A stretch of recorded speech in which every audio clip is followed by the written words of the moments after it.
আসসালামু আলাইকুম। আলহামদুলিল্লাহ আমি ভালো আছি, আশা করি সবাই ভালো আছেন। সবাইকে আমার পক্ষ থেকে শুভ সকাল। আজকে সকালের ঈদের দিন সকালের দৃশ্যটা আপনাদের সামনে তুলে ধরবো। দেখেন কত কুয়াশা, ওই যে। তো ভাবলাম যে আপনাদের সামনে ঈদের দিন সকাল, দীর্ঘ এক মাস সিয়াম সাধনার পরে আজকে সবাই মাঠে যাবে, ঈদ পালন করবে, নামাজ পড়বে। তো দোকানে যাচ্ছি, অনেক দিন যাবৎ সকালে চা খাওয়া হয় না, বোঝা সবাই ছিল। এই যে দেখেন সকালের দৃশ্যটা খুবই সুন্দর, কিন্তু প্রকৃতি, এই যে পাখিও ডাকতেছে খুব সুন্দর করে, এই যে পাখি ডাকগুলা শুনেন। এই সকালের দৃশ্যটা খুবই সুন্দর। ভাবলাম যে সকালে উঠে সবাইকে আমার গ্রামের সৌন্দর্যটা তুলে ধরার চেষ্টা করি। ওই যে আমার এক মামা, মামা দোকানে যাইতেছো, চা খাইবেন নাকি? হ্যাঁ, অনেকদিন পরে, হ্যাঁ প্রায় এক মাস পরে, ঠিক আছে না মামা? খেতে পানি দিছেন নাকি?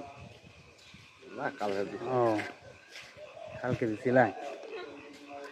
অনেকদিন পরে এই যে আমার মামা চা খাইতে যাইতেছে সকালে, অনেকদিন যাবত। কেন চা খাইতে যাইতেছেন না মামা? আমার আমিও একটা চা খাই, আমি এই জন্য সকালে ভাবলাম যে উঠতে একটা ভিডিও বানাই। অনেকদিন যাবৎ সকালে চা খাওয়া হয় না, প্রায় এক মাস। হ্যাঁ, আজকে অনেকদিন যাবৎ সকালে চা খাইলাম। সবাই তো রোজা ছিল, আজকে তো সবাই আনন্দ।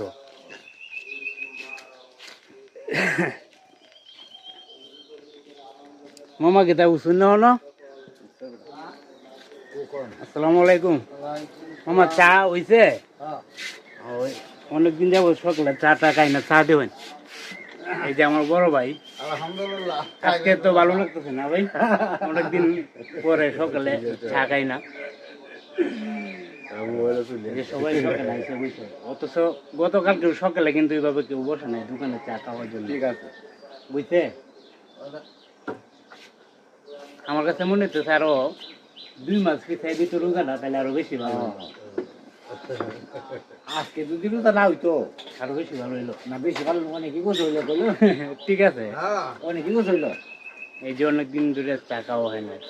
এই যে বড় ভাই আমার মাঠে তো যাইবে না, ইনশাআল্লাহ। কয়টা বাজে মাছ দিছে মামা? মনে হয় 10টা 10টা। 10টা হেন 11টা।